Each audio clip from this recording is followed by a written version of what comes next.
ఏ మతంలో లేని ఒక డిస్క్రిమినేషన్ వచ్చేసి హిందూ మతంలో మనకు కనబడుతుంది. వీళ్ళ కులాలతో ముక్కలుగా అయిపోయి ఉంటారు కాబట్టి అంబేద్కర్ గారు ఒక మాట అంటారు, Hinduism is a religion, it should be like A mother. కొందరు ఎక్కువ సమానం, కొందరు తక్కువ సమానం అయినప్పుడు అది రిలీజియన్ ఎందుకు ఏందని చెప్పి క్వశ్చన్ చేస్తాను.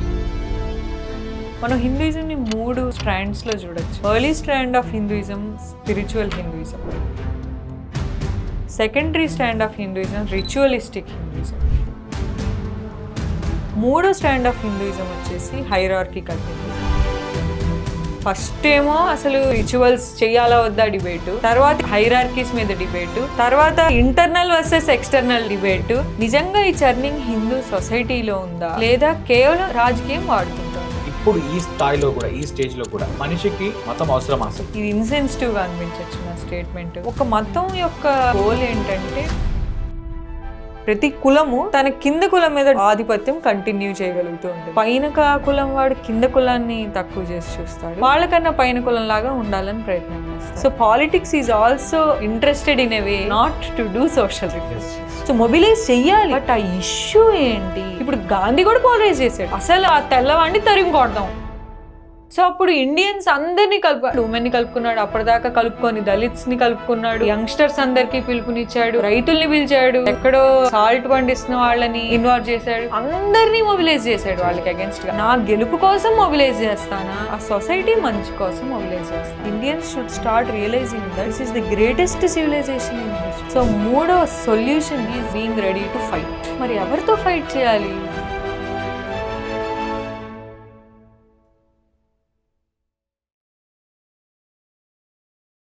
నమస్కారం స్వాతి గారు. Hi, good evening. సో మిమ్మల్ని నేను ఇంటర్వ్యూ చేయాలనుకున్నప్పుడు I have seen few interviews of you. So అందులో మీరు పాలిటిక్స్ గురించి, పొలిటికల్ స్ట్రాటజిస్ట్గా మీరు ఇంతకుముందు పనిచేశారు కాబట్టి ప్రస్తుతం కాంటెంపరీ పాలిటిక్స్ గురించి మాట్లాడదామని చెప్పి మిమ్మల్ని నేను చూస్ చేసుకున్నాను as a guest. So I really loved your previous conversations and recently A dialogue with Swati అని చెప్పేసి ఒక కొత్త వెంచర్ స్టార్ట్ చేశారు యూట్యూబ్లో. రైట్. నేను ఐలే గారిది ఎపిసోడ్ కూడా చూసాను, ఐలే గారు షేర్ చేస్తే. అండ్ మిమ్మల్ని నేను ఒక 1 year క్రితం, 1 year కాదు 6 months క్రితము కాంటాక్ట్ అయ్యాను. ఓకే. మీ ప్రీవియస్ ఆ ఇంటర్వ్యూ జరిగినప్పుడు ఆ టైంలోనే చూసి కాంటాక్ట్ అయినప్పుడు చేద్దామని అన్నారు. ఓకే. బట్ ఏదో పరిస్థితిలో నా మెసేజ్ మీరు మిస్ అయ్యారు. నేను వేరే గెస్ట్లను లైన్లో పెట్టుకుంటూ పోయాను. సో ఈరోజు మన టాపిక్ వచ్చేసి హిందూయిజం అండ్ హిందుత్వ ఐడియాలజీ. వాస్తవానికి 2500 సంవత్సరాల క్రితము భారతదేశ చరిత్రలో చూసుకుంటే బుద్ధుడు ఉన్నప్పుడు, బుద్ధుని కంటే ముందు కూడా మనం చూసుకుంటే ఇక్కడ చార్వాకులు ఉన్నారు, ఆజీవకులు ఉన్నారు, దేవుణ్ణి నమ్మని నాస్తికులు ఉన్నారు. హిందూ మతం ఏదైతే వేదిక్ రిలీజన్ అంటున్నామో, ఆ రోజుల్లో హిందూ అనే పదం లేదు, కానీ ఏదైతే సనాతన ధర్మం అని అంటున్నామో ఈ Vedic religion early Vedic stage and తర్వాత వచ్చిన లేటర్ వేదిక్ స్టేజ్లో మనం ఇది ఎలాంటి వారికైనా కూడా ఒక స్పేస్ క్రియేట్ చేసింది.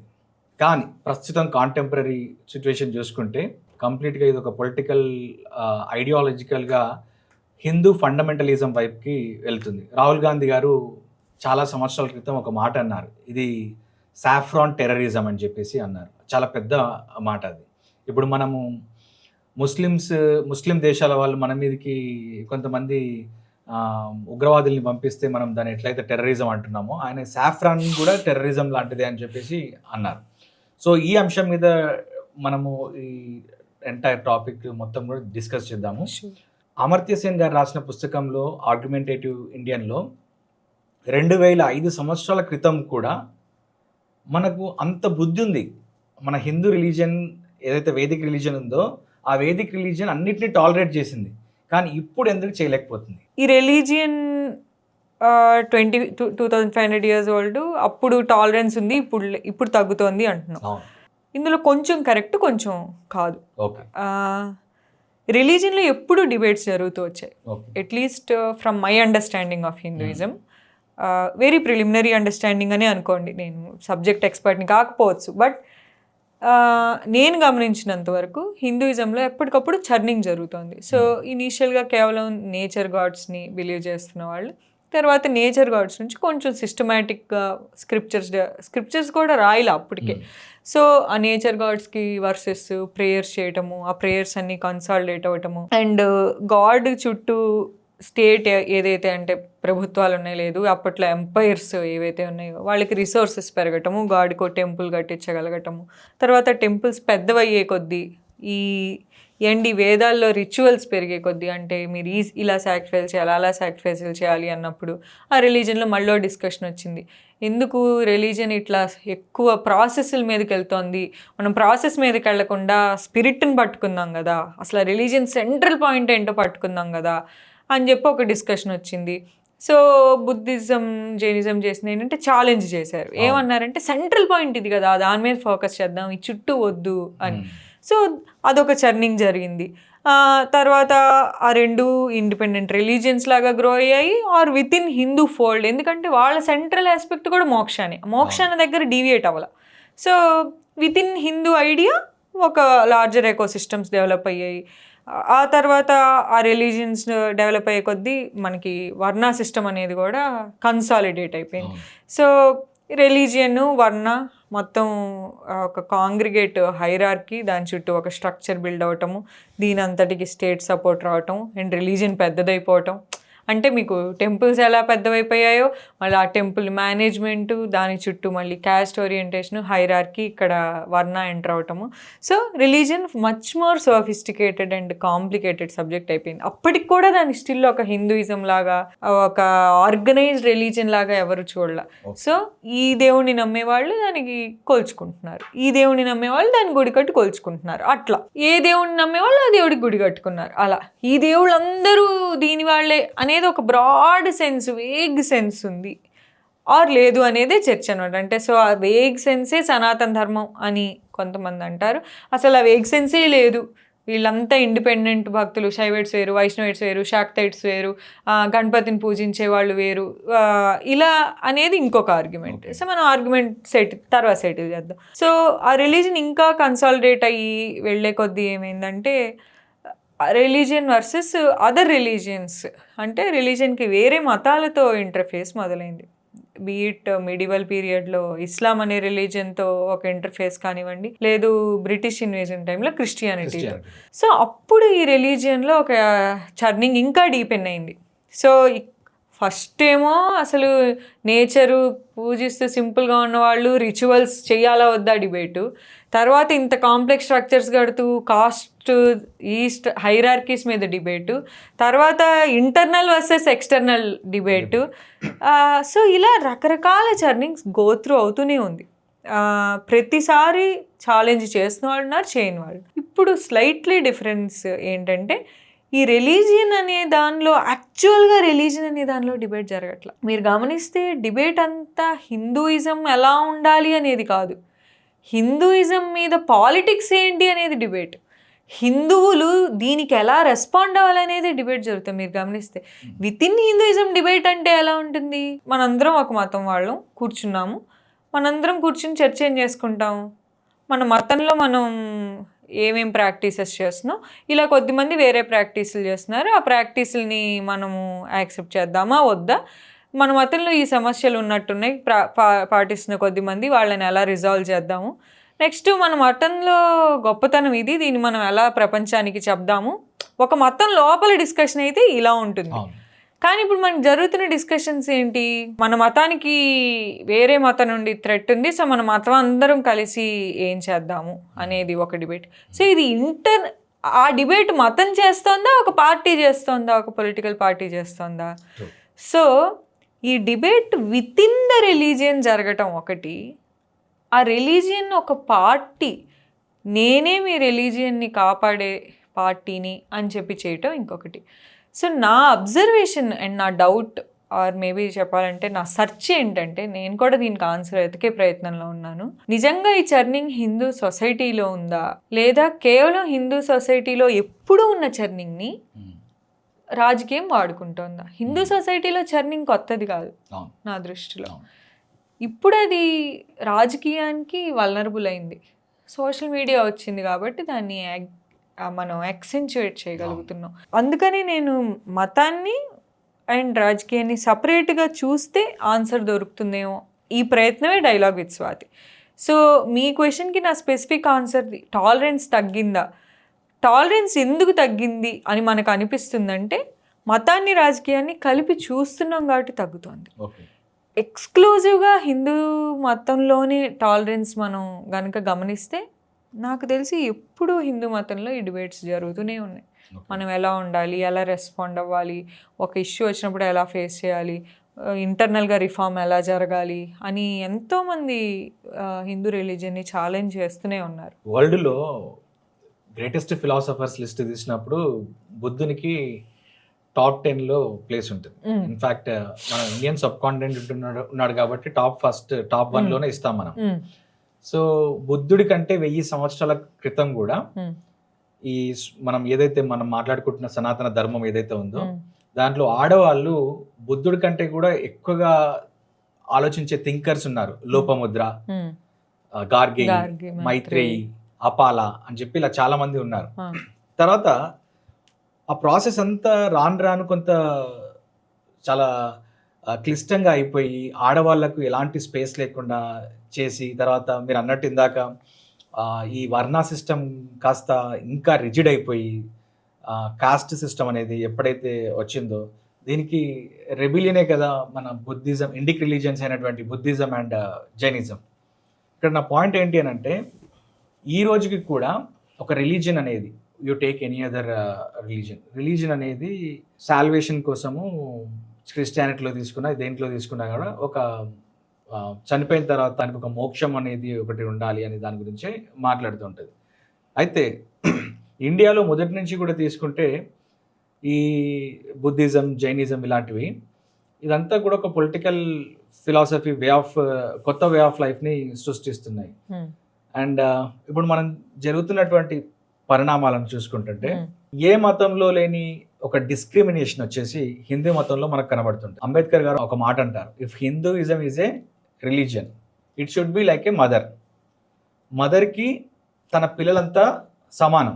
బట్ హిందూ మతము అమ్మ అయినప్పుడు, మదర్ అయినప్పుడు, బట్ అందులో ఉన్న పిల్లలు కొందరు ఎక్కువ సమానం, కొందరు తక్కువ సమానం అయినప్పుడు అది రిలీజియన్ ఎందుకు అయిందని చెప్పి క్వశ్చన్ చేస్తారు. దీని మీద ఏమంటారు? మనం హిందూయిజంని 3 స్ట్రాండ్స్లో చూడొచ్చు. మనం మాట్లాడుకున్న ఎవల్యూషన్లోనే early strand of Hinduism spiritual Hinduism, secondary stand of Hinduism ritualistic Hinduism, 3వ స్టాండ్ ఆఫ్ హిందూయిజం వచ్చేసి హైరార్కికల్ హిందూయిజం. సో హిందూయిజంలో స్పిరిచువాలిటీ ఉంది. హైయెస్ట్ మోక్ష ఏంటి అంటే హిందూయిజం ప్రొడ్యూస్ చేసినంతమంది స్వాముల్ని ఋషుల్ని ఏ మతము ప్రొడ్యూస్ చేయలేకపోయింది, థింకర్స్ని, అంటే ఎన్లైటన్మెంట్ సాధించిన ఇండివిజువల్స్ని. At the same time rituals మాట్లాడితే మనకున్నన్ని వెరైటీ ఆఫ్ పూజలు కానివ్వండి, ప్రొసీజర్స్ కానివ్వండి, నోములు కానీ, వ్రతాలు కానివ్వండి, ఒక దేవుళ్ళు కానివ్వండి, దేవుళ్ళ పురాణాలు కానివ్వండి కూడా లేవు హిందూ. సైమల్టేనియస్లీ ఏదైతే హైరార్కికల్ ఆర్గనైజేషన్ ఉందో హిందూయిజంలో ఉన్నట్టు ఒక వర్ణ హైరార్కీ, మీరు ఏ మతానికి చెందుతారు బట్టి మీకు దేవుడికి యాక్సెస్ డిటర్మిన్ చేస్తాం అనేది కూడా లేదు. సో ఈ మూడింటిని ఒక కాంబినేషన్గా చూడాలి మనం హిందూయిజంని చూసేటప్పుడు. హిందూయిజం కరెక్ట్ అవ్వాల్సిన, సెల్ఫ్ కరెక్షన్ జరగాల్సిన ఏరియా ఏంటి అంటే వర్ణ. ఓకే.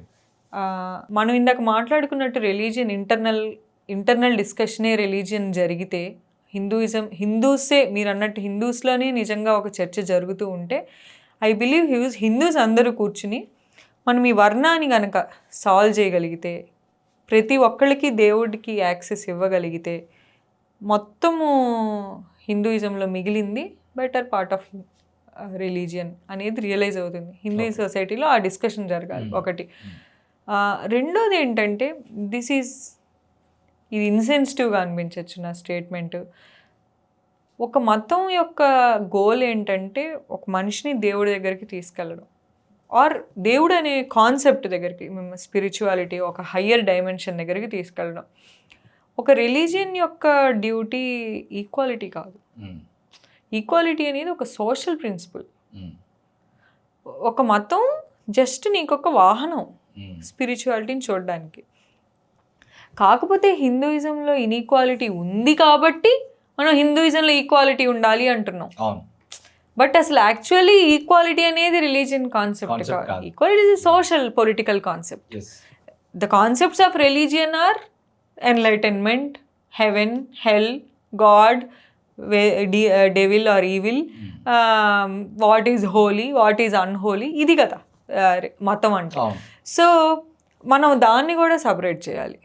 సో ఇప్పుడు మనం ఇన్ఈక్వాలిటీ అనే క్వశ్చన్కి వస్తే, సో హిందూయిజంలో ఉన్న వర్ణ ప్రాబ్లమ్ని ఎలా అప్రోచ్ అవ్వాలి, దీనికి 2-3 మేజర్ రీజన్స్ ఉన్నాయి ఎందుకు హిందూయిజం రిఫార్మ్ అవ్వట్ల ఈ particular ఆస్పెక్ట్లో.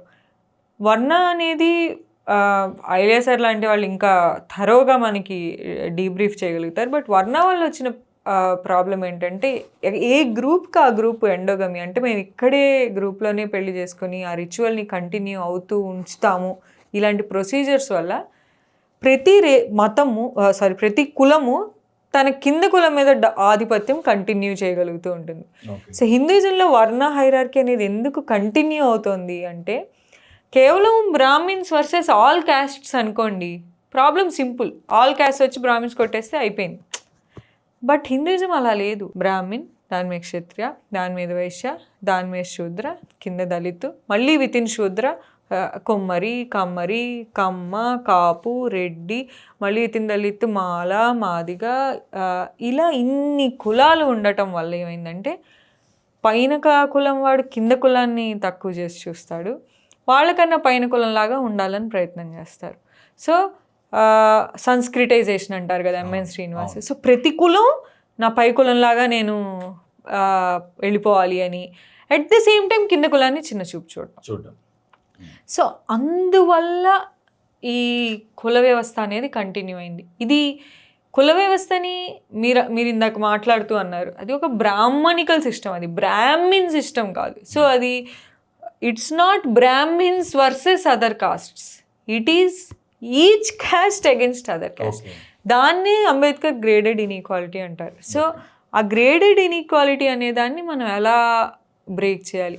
I see at least going forward నాకు కనిపిస్తుంది ఏంటంటే, ఇంటర్ కాస్ట్ ఎండోగమీ ఎక్సెసివ్ అవ్వటం, ఎక్కువ అవటం, నెక్స్ట్ గ్లోబలైజేషన్, ఈ కరెంట్స్ ఎక్స్పోజర్ ఉంటాం. అంటే ఇప్పుడు జెన్జీ అంటున్నాం కదా, సో జెన్జీ వాళ్ళకి హీరోస్ సూపర్ స్టార్స్ ఎవరు అంటే K-pop అంటున్నారు, కిమ్ కర్దాషియన్ అంటున్నారు, వాళ్ళు ఎవరో కూడా మనకు తెలియదు, సంబంధం. సో వాళ్ళ వరల్డ్ వ్యూ కూడా మారిపోయి, ఈ కాస్ట్ వాళ్ళ డైలీ లైఫ్లో ప్లే చేసే రోల్ తగ్గిపోయి, అర్బనైజేషన్ పెరిగిపోయి, అంబేద్కర్ అది కూడా అంటారు కదా, మన villages are dens of social conservativeness. So ఆ రూరల్ అర్బన్ షిఫ్ట్ జరగటము, గ్లోబలైజేషన్ ఇంటర్ఫేస్ ఉండటము, వీటి వల్ల కాస్ట్ ఆటోమేటిక్గా కొంచెం డిజాల్వ్ అవుతుంది. బట్ కాస్ట్ స్టిల్ ఎక్కడ ఇంకా రోల్ ప్లే చేస్తుంది అంటే, పాలిటిక్స్ వల్ల కాస్ట్ కన్సాలిడేట్ అవుతుంది. ఎందుకు? ఈ కులం ఈ కులం ఈ కులం ఇలా ఉంటేనే వీళ్ళందరూ కలిసి పవర్ సాధించగలరు. ఈ ఇంటర్ కాస్ట్ హారిజాంటల్ పెనిట్రేషన్ని ప్రివెంట్ చేస్తోంది ఈ access to power. So politics is also interested in a way not to do social reform. Yes. So I believe it has to start bottom up, because మనం politics మీద social రిఫార్మ్కి ఆధారపడలేం కాబట్టి reform society నుండి మొదలవ్వాలి. ఇందాక మీరు Sanskritisation గురించి ఒక మాట మాట్లాడారు కదా, అది విత్ ఇన్ ద కాస్ట్ కూడా జరుగుతుంది. అంటే ఫర్ ఎగ్జాంపుల్ మనం సిన్స్ ఏజెస్ చూసుకుంటే ఎస్సీ కమ్యూనిటీలో లేదా అదర్ రిలీజన్స్లో కూడా, ముఖ్యంగా మనం హిందూయిజం గురించి మాట్లాడుతున్నాం కాబట్టి, ఎస్సీ కమ్యూనిటీస్లో ఈ బీఫ్ తినడం అనేది ప్రిడామినెంట్గా ఉంటుంది. వాళ్ళ మేజర్ ప్రోటీన్ సోర్స్ అనేది ఇదే కాబట్టి. సో కొంత డబ్బు సంపాదించిన తర్వాత లేదా కొంత సోషల్గా ఎదిగిన తర్వాత, ఆ విత్ ఇన్ ద కాస్టే కొంచెం ఫైనాన్షియల్గా మజిల్ వచ్చిన తర్వాత, ఎదిగిన తర్వాత, those people they start renouncing eating this beef తినడం పక్కన పెడతారు. పక్కన పెట్టేసి వాళ్ళు ఈ హిందూ మతం యొక్క క్రతువులను పాటిస్తుంటారు. ఇంటి ముందు తులసి కోట పెట్టుకోవడం, బ్రాహ్మిన్స్ లాగా మడి ఆచారం పాటించడము, ఇలా పాటించిన వాళ్ళు ఎవరైతే బీఫ్ తింటారో వాళ్ళని మళ్ళీ తక్కువ చూడటము, ఈ విత్ ఇన్ ద కాస్ట్ కూడా మనకు కనబడుతూ ఉంటుంది. అయితే ఇక్కడ పాయింట్ ఏంటంటే, ప్రతి రిలీజియన్కి ఒక హోలీ టెక్స్ట్ ఉంటుంది. ఇప్పుడు ఇస్లాం తీసుకుంటే ఖురాన్ ఉంటుంది, క్రిస్టియానిటీ తీసుకుంటే బైబిల్ ఉంటుంది, మీరు జొరాస్ట్రియనిజం తీసుకుంటే జెండావెస్టా అని చెప్పేసి దానికి ఉంటుంది. ప్రతి ఒక్క రిలీజియన్కి ఒక హోలీ టెక్స్ట్ ఉంటుంది. బట్ హిందూ మతానికి ఏ టెక్స్ట్ లేదు, విపరీతమైన టెక్స్ట్లు ఉన్నాయి. కానీ హిందూ అనే పదము, మనము హిందూయిజం గురించి, హిందుత్వ గురించి, హిందూ ఫండమెంటలిజం గురించి, హిందూ స్వరాజ్ గురించి మాట్లాడుతున్నాం. అసలు హిందూ అనే పదం ఎక్కడి నుంచి వచ్చింది అనేది ఒక బేసిక్ ఐడియా చెప్పగలుగుతారా? సో మొన్న నాకు ఐలే సార్ అయిన డిస్కషన్లో ఐలే సార్ చెప్పారు దాన్ని ఇట్లా చాలా క్లియర్గా ఎస్టాబ్లిష్ చేశారు. ఆయన ఏమంటారంటే ఆయన అంటాం కాదు, సో హిస్టారికల్లీ ఏంటంటే అల్బిరూని అనే పర్షియన్ ట్రావెలర్ ఎప్పుడైతే ఇండియాని విజిట్ చేశారో ఆయన అల్ హింద్ అని చెప్పి ఇండియా అని దేశం మీద ఒక పుస్తకం రాశారు. సో అప్పుడు అసలు ఆ హింద్ అని, బికాజ్ ఇండస్ నదిని దాటుకుని ఇటు వచ్చి చేయాల్సి ఆయన విజిట్ చేశారు కాబట్టి అల్ హింద్ అనే పదాన్ని వాడారు. సో సింధ్కి యానలాగస్గా హింద్ అని. ఈ స్టిల్ ఆ వర్డ్ యూసేజ్ ఎక్కువ మనం చూడం.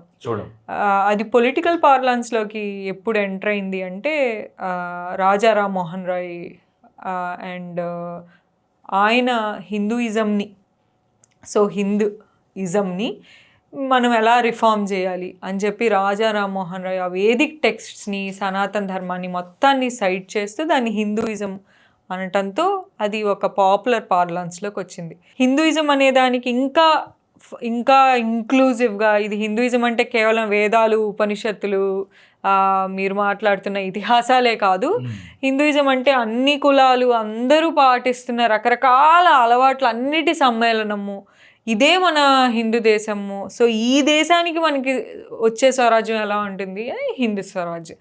సో టెక్నికల్లీ ఈ వర్డ్ని పుస్తకాల్లో ఎక్కడ వాడరు, రకరకాలుగా వాడేది భరతవర్షం, భరతవర్షే భరతఖండే మేరు పర్వత ఈశాన్య దక్షిణ. సో భరతవర్షం అనే వర్డ్ ఉంటుంది, భారత్ అనే వర్డ్ ఉంటుంది, బట్ ఇండియా హింద్ అనేది అసలు ఇక్కడ కనిపించదు. హిందూ అనే పదము అంటిల్ ది ఇస్లాం ఇన్వేడర్స్ వచ్చేంత వరకు లేదు.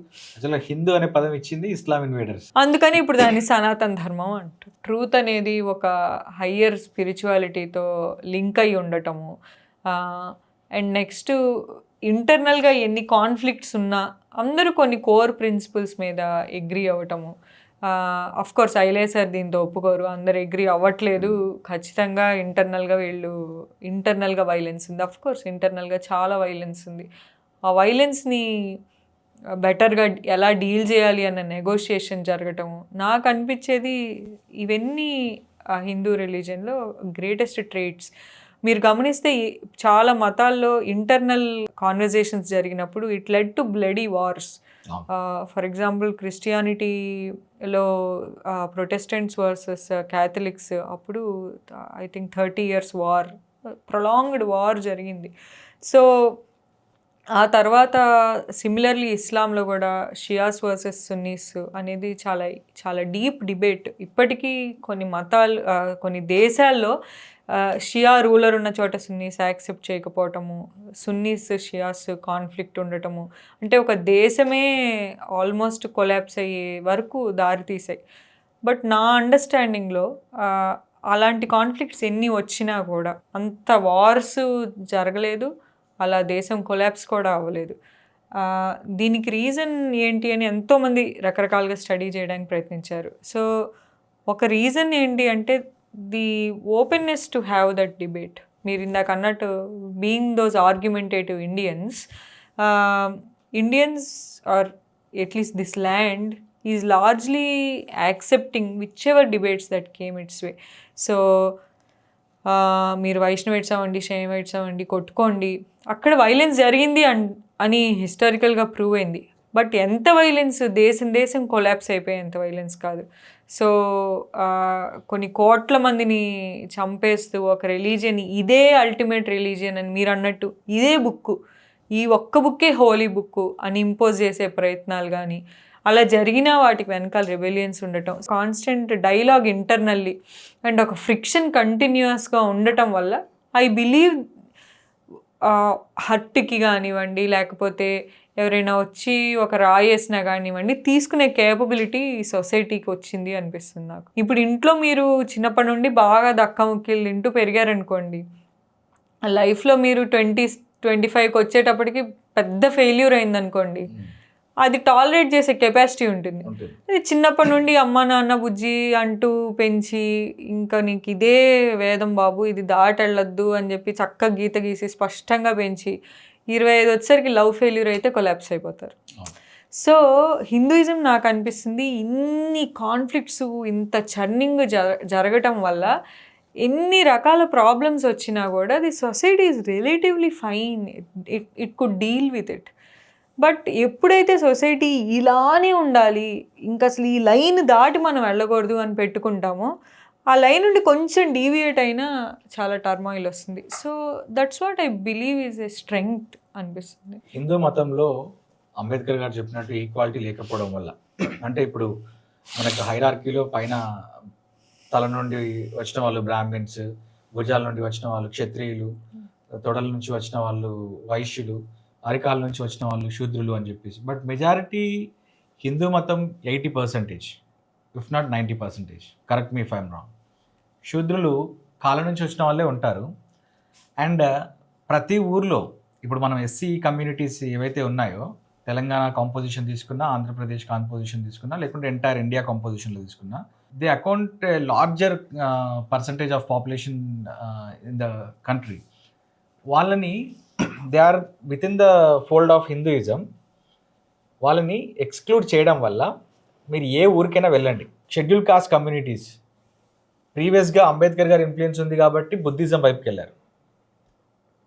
అంబేద్కర్ గారి ఇన్ఫ్లుయెన్స్ లేని టైంలో మనం చాలా వరకు ఊర్లలో ఈ దూదేకుల కమ్యూనిటీ, ఫకీర్ కమ్యూనిటీ ఇలాంటి కమ్యూనిటీస్ చూస్తున్నాం. ఇస్లాం వైపుకి వెళ్ళారు. తర్వాత క్రిస్టియానిటీ వచ్చిన తర్వాత, అంటే బ్రిటిషర్స్ వచ్చిన తర్వాత వాళ్ళకి ఒక సొలేజ్ దొరుకుతుందని చెప్పేసి దాని వైపుకి వెళ్ళారు. దీన్ని ఇప్పటికైనా హిందూయిజం అడ్రస్ చేయాలంటే ఏం చేయాలి? అంటే ఇప్పుడు నేను చాలా ట్రావెల్ చేస్తూ ఉంటాను. అరకు నుండి సీలేరు వరకు ట్రావెల్ చేస్తున్నప్పుడు, పాడేరు, చింతపల్లి, సీలేరు వరకు ట్రావెల్ చేస్తున్నప్పుడు, మళ్ళీ సీలేరు టు డొంకరా ఇటువైపు భద్రాచలం వరకు ట్రావెల్ చేస్తున్నప్పుడు అక్కడ ట్రైబల్ పీపుల్ని కూడా, అంటే tribals are completely excluded from the all the religious folds. వాళ్ళకు సపరేట్ యానిమిస్టిక్ రిలీజియన్, టోటమిజం ఏదో ఉంటుంది. ఎక్కడో పుట్టినటువంటి క్రిస్టియానిటీ ఇక్కడ వీళ్ళని క్యాప్చర్ చేస్తుంది. UCIM, United Christian International missionaries అని చెప్పి ఒక కంపెనీ వచ్చేసి వీళ్ళందరినీ దాంట్లోకి తీసుకోగలిగింది. కానీ why Hinduism is failing to hold this people in its fold అనేది క్వశ్చన్. ఇన్నాళ్ళు కూడా హిందూయిజం ఎప్పుడు వీళ్ళు ఎందుకు వేరే దగ్గరికి వెళ్ళిపోతున్నారు అనేది ఎప్పుడు పట్టించుకోవాలి. నాకు అర్థమయ్యేంత వరకు ఎందుకు పట్టించుకోవాలి అని కూడా నాకు అనిపిస్తుంది. మనందరం హిందూస్ కాబట్టి మనలో ఎవ్వరూ పక్కకి వెళ్ళకూడదు, పక్కకి వెళ్ళిపోతుంటే ఆపేయండి, వెళ్ళి వాళ్ళందరికీ లెసన్స్ నేర్పించండి, వాళ్ళని పట్టుకొని లాక్కుని వెనక్కి వచ్చి కూర్చోబెట్టండి అనే ప్రయత్నం ఎప్పుడు హిందూయిజం చేయలే. ఇప్పుడు ఆ ప్రయత్నం చేస్తుంది.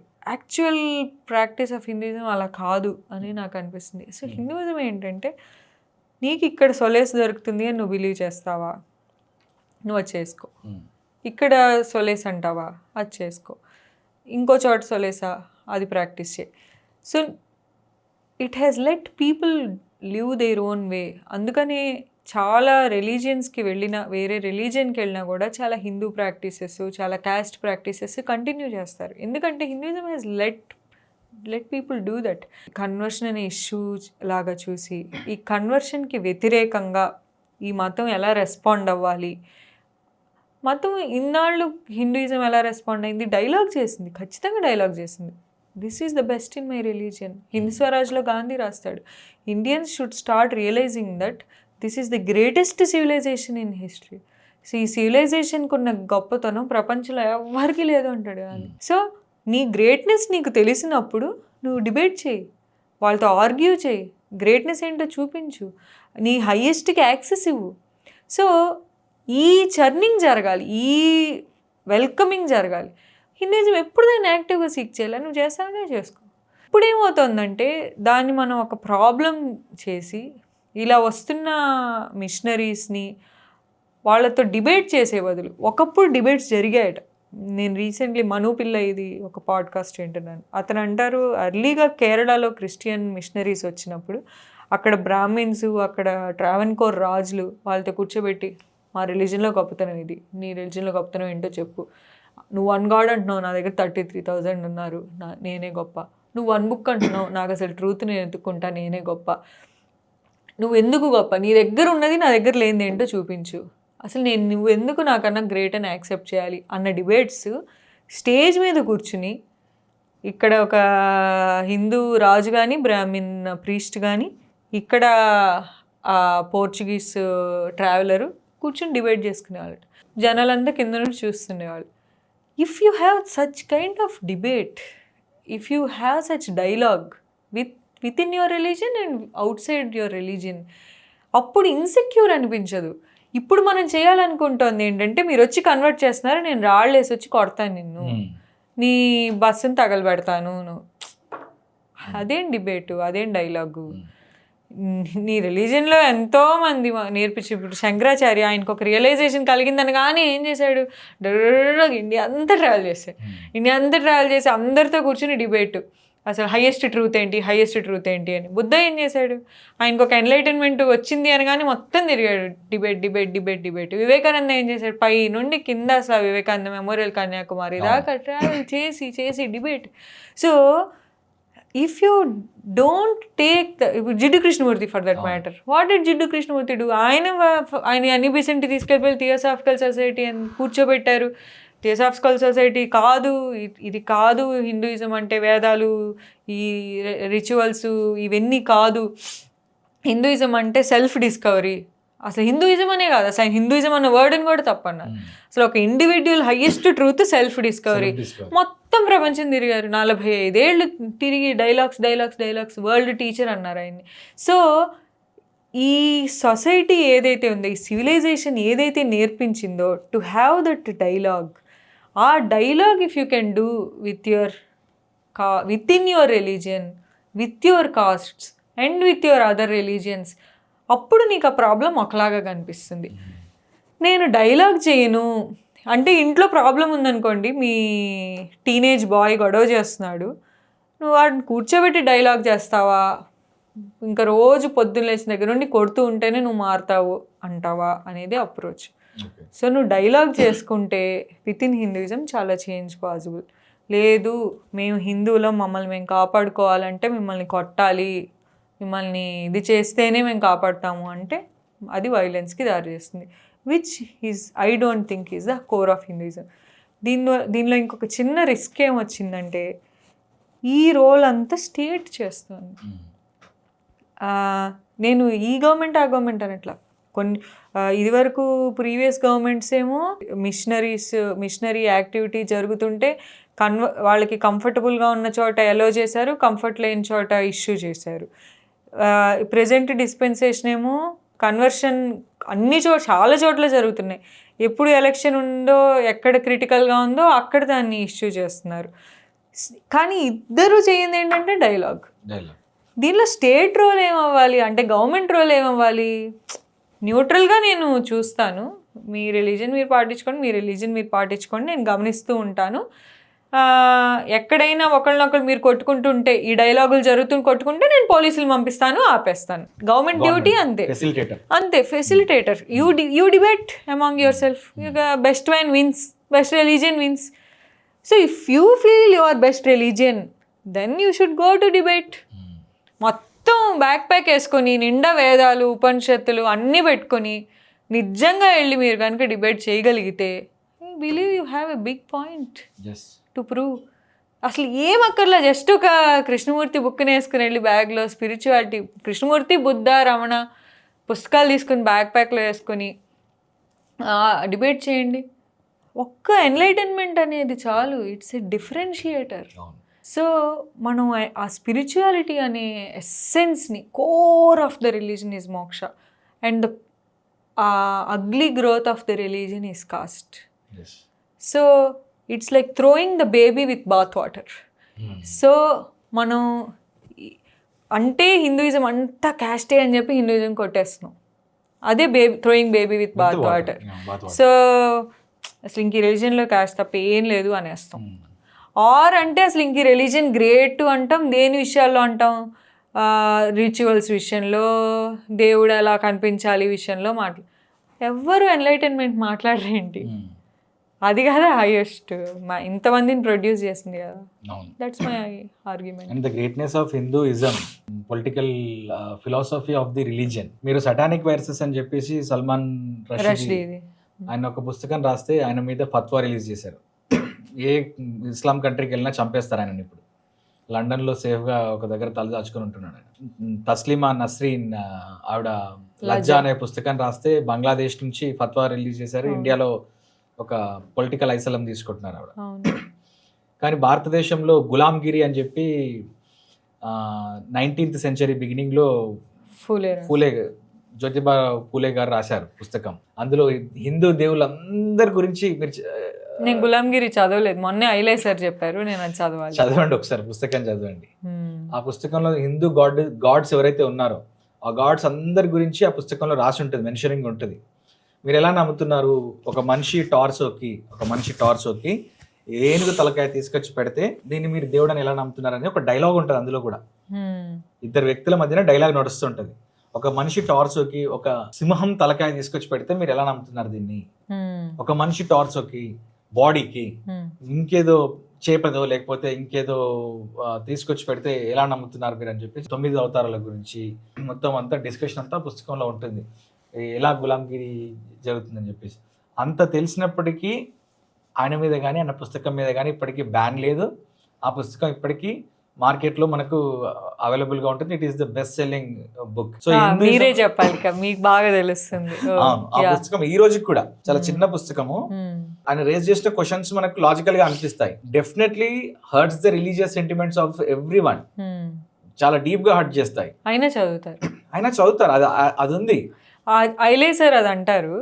ఐలేసర్ నాతో ఏమన్నారంటే, I'm not a Hindu book, ఎక్కువ అప్పర్ కాస్ట్ డామినెంట్ కాస్ట్ పీపులే పర్చేస్ చేశారట. సో ఎవరైతే బ్రాహ్మిన్ వైశ్య క్షత్రియ గ్రూప్స్ ఉన్నారో ఆ స్టూడెంట్సే ఆయన చాలా మంది ఎక్కువ బుక్స్ కొన్నారు. సో ఆయన అంటారు that also proves your point. And more over ఆ కవర్ పేజ్, దాన్ని పబ్లిషింగ్ అంతా కూడా చేసింది బ్రాహ్మిన్సే కదా. I don't know. So Hindu మతంలో ఇంత లిబర్టీ ఉంది. But Hindutva political ideology, Hindu fundamentalism అని చెప్పి ఒక టర్మ్ వింటుంటాం. రెండింటికి డిఫరెన్స్ ఏంటి? రెండు ఫండమెంటల్లీ అసలు ఉత్తర దక్షిణ ధ్రువాలు. Okay, so Hinduism first perfect అనేది మనం చెప్పాల. సో ఫస్ట్ సెగ్మెంట్లో మనం హిందూయిజం పర్ఫెక్ట్ అనలా. హిందూయిజంలో గ్రేట్ ఉంది, బట్ క్యాస్ట్ అనే ఒక అగ్లీ గ్రోత్ కూడా ఉంది. ఈ రెంటిని సాల్వ్ చేయాలనుకున్నాం. Okay, that is settled. So ఇప్పుడు హిందుత్వం అనేది ఏంటి అంటే it is the political face. So Hinduism is the spiritual face. Savarkar ఏమంటారంటే ఆయన ఎసెన్షియల్స్ ఆఫ్ హిందుత్వ అనే బుక్ రాశారు. సో ఈయన ప్రకారం ఏంటంటే ఎవరైతే ఈ పుణ్యభూమిలో పుట్టారో దీన్ని పితృభూమిగా కూడా భావిస్తారు. అంటే ఇది మదర్ ల్యాండ్ అండ్ వాళ్ళకి ఇది Holi land, father land and Holi land రెండు. మీరు ఇక్కడ పుట్టారు అండ్ మీ దేవతలు, దేవుళ్ళు లేదా మీరు ఎవరైతే మాకు స్పిరిచువల్ గురూస్ అని భావిస్తారో వాళ్ళందరూ ఈ భూమికే చెందిన వాళ్ళని ఎవరైతే ఉన్నారో వీళ్ళే ఈ ల్యాండ్కి రైట్ఫుల్గా చెందిన వాళ్ళు. ఎవరికైతే వాళ్ళ దేవుళ్ళు, దేవతలు లేదా వాళ్ళు పాటించే ఆచారాలు లేదా వాళ్ళ మతం ఈ జాగ్రఫీ దాటి బయట ఉందో వాళ్ళు ఇక్కడికి చెందని వాళ్ళు. సో ఫండమెంటల్గా ఒక ఇన్ గ్రూప్ ఏంటి, ఒక అవుట్ గ్రూప్ ఏంటి అనేది హిందుత్వ డిఫైన్ చేస్తుంది. So in group and out group అనే డెఫినేషన్ సాధారణంగా రిలీజియన్లో ఉండదు.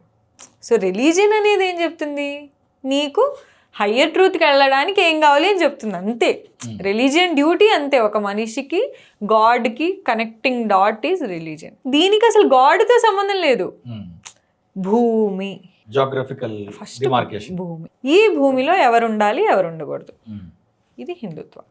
సో హిందుత్వ ఏమంటుందంటే ఎవరైతే ఇలా ఇక్కడే పుట్టి వాళ్ళ